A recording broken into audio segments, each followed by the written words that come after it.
Hello friend, जय श्री राम। तो आज देख लेते हैं कि यदि आप बहुत मेहनत करते हैं, कोई काम करते हैं, फिर भी आपको उतनी सफलता नहीं मिलती है, तो चेक कर लेते हैं क्यों नहीं मिलती है, कहाँ कमी रह जाती है। 2 कार्ड निकालें, आप उसमें से अपने लिए चुन लीजिए।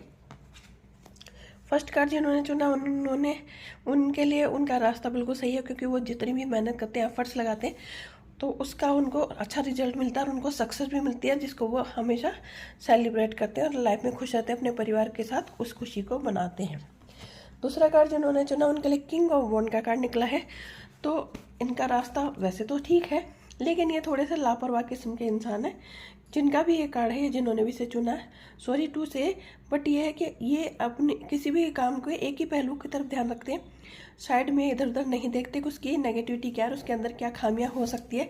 इसलिए इनके काम होते तो हैं, लेकिन प्रॉपर तरीके से नहीं होते और उनको प्रॉपर सक्सेस नहीं मिल पाती है। तो ध्यान रखें। Thank you.